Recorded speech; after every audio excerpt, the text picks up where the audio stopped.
সুকান্তকে বেলাগাম আক্রমণ কল্যাণের। কেন্দ্রীয় মন্ত্রীকে তুই তোকারে তৃণমূল সংসদের।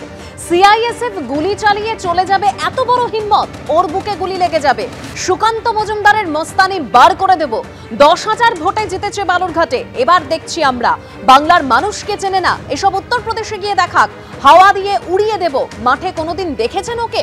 শ্রীরামপুরে আয় ক্ষমতা থাকলে, তারপর দেখছি। এসআইআর ইস্যুতে সুকান্ত মজুমদারকে এভাবেই বেলাগাম আক্রমণ করেছেন কল্যাণ বন্দ্যোপাধ্যায়। কি বলেছেন শোনাবো। দেখ না তুই কোথায় সিএসএফ গুলি নিয়ে চলে, ওই গুলি তোর বুকে লেগে যাবে। ওর মাস্তানি বার করে দেবো একদম। বালুরঘাটে ঢুকেছি, এবার 10,000 ভোটে জিতেছে, এবার দেখছি আমরা সিআইএসএফ দিয়ে গুলি করে চালাবে বলছি। অত বড় হিম্মত? বাংলার মানুষকে চিনিস না, ওই উত্তরপ্রদেশ দেখাস। 2-4টে ওই কি জানা সুকান্ত এমনি হাওয়া দিয়ে উড়ে যায়, হাওয়া দিয়ে আমাদের কাছে উড়ে যায়। কোনোদিন মাঠে জীবনে দেখেছেন? অলিতে গলিতে মাঠে যত হচ্ছে ওদের অফিসে বসে।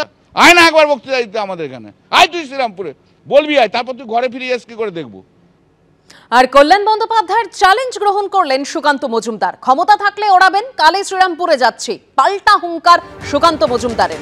এর থেকেই বোঝা যায় ওনার মানসিক স্থিতি কি আছে। বয়স হয়ে গিয়েছে, এদের বৃদ্ধাশ্রমে পাঠানো উচিত। পুলিশ সরে যাক, বাড়ি থেকে বেরোতে পারবে না। এত পয়সা খেয়েছে, জনতার কাছে মার খেয়ে মরে যাবে। কল্যাণ বন্দ্যোপাধ্যায়কে পাল্টা আক্রমণ সুকান্ত মজুমদারের। সুপ্রিম কোর্টে দাঁড়িয়ে একজন সাংসদ সেই কথা বলছে, এই কথা বলছে যে একজন মন্ত্রীকে, কেন্দ্রীয় মন্ত্রীকে গুলি করে দেওয়ার হুমকি দিচ্ছে। এর থেকে বোঝা যায় ওনার মানসিক স্থিতি কি আছে। বয়স হয়ে গেছে, এদের রিটায়ারমেন্টেরও বয়স পার হয়ে গেছে। এদের এখন বৃদ্ধাশ্রমে পাঠানো উচিত, এর যা বয়স হয়ে গেছে। এবং তার মধ্যে বর্তমানে যেহেতু তৃণমূল কংগ্রেসে অভিষেক ব্যানার্জির ক্ষমতা বাড়ছে, আর অভিষেক ব্যানার্জি তো এদের ঝেঁটিয়ে বিদায়ী করবে দল থেকে। অভিষেক ব্যানার্জির হাতে ক্ষমতাটা পুরো চলে এলে এই সমস্ত লোকেরা ঝেঁটিয়ে বিদেয়ী হবে তৃণমূল কংগ্রেস নামক দল থেকে। তো সেই জন্য এখন এসব বিক্ষিপ্ত কথাবার্তা বলছেন। পুলিশ সরে যাক না, বাড়ি থেকে বেরোতে পারবে না এরা। মার খেয়ে মরে যাবে পাবলিকের। এত পয়সা খেয়েছে, এত অনৈতিক কাজ করেছে, এমন এমন কাজ করেছে সেগুলো ক্যামেরার সামনে বলা যায় না। বুড়ো বয়সে এমন কাজ করেছে। তো যাই হোক, আমি ওনার চ্যালেঞ্জটা নিচ্ছি। আমি কালকেই যাচ্ছি ওনার এলাকায়, দেখি না কত বড় বাপের বেটা হয়েছে কি করে। শ্রীরামপুরে আমি কালকেই যাচ্ছি। ওড়ালে ওড়াবে। ভারতের জন্য অনেক লোক প্রাণ দিয়েছে, আমরাও না হয় দেবো, আমিও না হয় দেবো, অসুবিধে কি আছে। কিন্তু বাংলাকে উনি যে বাংলাদেশ বানানোর চক্রান্ত করছে, সেটা করতে দেবো না, সেটাতে আমরা সফল হতে দেবো না।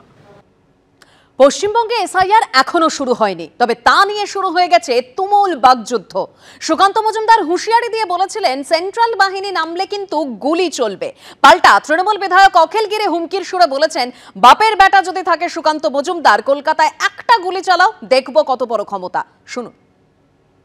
যদি আমাদের যারা যে কোনো একটা ভোটার, যারা যে ভোটার তালিকা থেকে একজনকে যদি বাদ করে, তাহলে আমাদের এই হরিশ্চন্দ্রপুরের সমস্ত লোক এবং আমরা হরিশ্চন্দ্রপুরকে লন্ডভন্ড করে দেব। কত লন্ডভন্ড করতে পারেন আমরা দেখব। তৃণমূলের নেতাদের কথায় রাস্তায় নামবেন না। রাস্তায় নামলে সেন্ট্রাল বাহিনী নামবে, যেরকম মুর্শিদাবাদে নেমেছিল। যদি ভ্যান্ডালিজম করেন, দোকান ঘর পোড়ান, বাড়িতে আক্রমণ করেন, তৃণমূলের কোন নেতার ছেলের জীবন যাবে না। সেন্ট্রাল বাহিনী নামলে করে কিন্তু গুলি চলবে, আপনার বাড়ির লোকেটার গুলি লাগবে। সুকান্ত মজুমদার কি বললেন? এসআইআর এ বাধা দিলে নাকি গুলি চলবে। বাপের বেটা যদি থাকে সুকান্ত মজুমদার, কলকাতায় একটা গুলি চালাও, দেখবো কত বড় ক্ষমতা আছে। ভারতের জনতা পার্টির সুকান্ত মজুমদারের গুলি চলবে, আমরা দেখতে চাই। অর্থাৎ এসআইআর নিয়ে রাজনীতির পারদ ক্রমশ চড়ছে। সূত্রের যা খবর, এসআইআর নিয়ে বড় সড় আন্দোলনে নামছে তৃণমূল। নভেম্বরের শুরুতেই কলকাতায় বড় সভা করতে পারে শাসক দল। সভায় থাকবেন অভিষেক বন্দ্যোপাধ্যায়। ইতিমধ্যে আমন্ত্রণ জানানো হয়েছে মমতা বন্দ্যোপাধ্যায়কেও।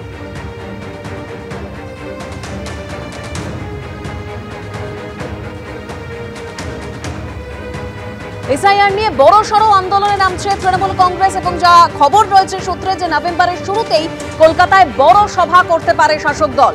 অভিষেক বন্দ্যোপাধ্যায় সেই সভায় উপস্থিত থাকবেন এবং আমন্ত্রণ জানানো হয়েছে মমতা বন্দ্যোপাধ্যায়কেও।